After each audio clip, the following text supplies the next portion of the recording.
வணக்கம் அன்பு நண்பர்களே, எமது எழுவோம் பாகரை யூடியூப் சேனலின் மற்றொரு வீடியோவில் உங்களை சந்திப்பதில் மிக்க மகிழ்ச்சி அடைகின்றேன். எனவே வாருங்கள் வீடியோக்குள் செல்லலாம்.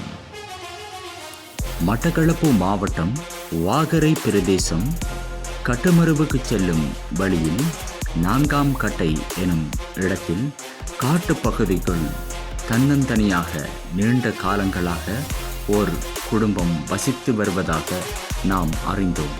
அந்த குடும்பத்தினரை காண்பதற்காக சுற்றிலும் காடுகள் நிரம்பிய இந்த கடினமான பயணத்தினை இந்த பாதையினூடாக நாங்கள் மேற்கொண்டுள்ளோம். ஆம் நண்பர்களே, அந்த குடும்பத்தினர் இருக்கும் இடத்திற்கு ஓர் வழியாக நாங்கள் வந்து சேர்ந்து விட்டோம். நாலாபுறத்திலும் காடுகள் சூழ்ந்து காணப்படுகின்றது. நட்ட நடுவே தன்னந்தனியாக ஓர் குடும்பம் மாத்திரம் இங்கே வசித்து வருகின்றார்கள். வாருங்கள் சென்று பார்க்கலாம். அவர்கள் இயற்கையோடு இயற்கையாக வாழ்ந்து கொண்டிருக்கின்றார்கள் என்பதனை அவர்கள் செய்த இந்த விவசாயமே எமக்கு காட்டித் தருகின்றது. நாங்கள் சென்றபோது அவர்களின் செல்லப் பிராணிகளே எங்களை முதலில் வரவேற்றது.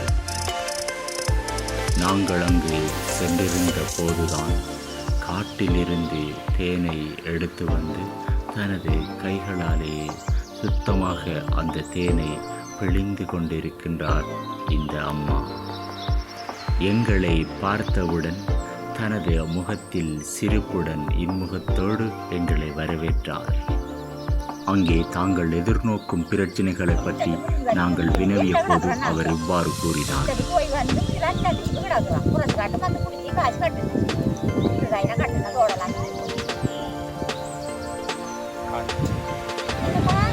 என்னென்ன பயிர் இஞ்சி செய்கிறேன்?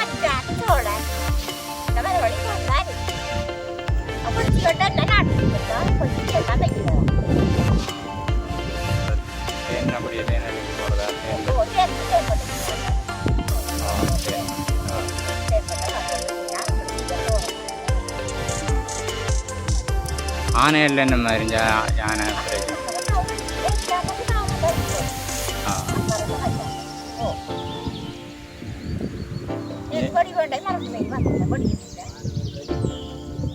ஆனை வந்தா என்ன செய்வி அந்தரிய மலையில் தனியாக தான் இருக்கல. 2004ஆம் ஆண்டு சுனாமி பேரலை வந்தபோது மக்களில் சிலர் இடம்பெயர்ந்து இவர்களிடம்தான் வந்து தஞ்சம் புகுந்ததாக கூறினார்கள்.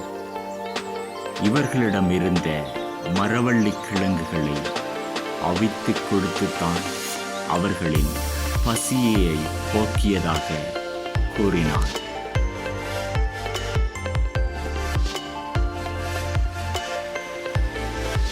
இவர்கள் தங்களால் முடிந்தவரை விவசாயம் செய்தும் காட்டிலிருந்து தேனெடுத்தும் தான் இவர்களது வாழ்வாதாரத்தினை முன்னெடுத்துச் செல்கின்றனர்.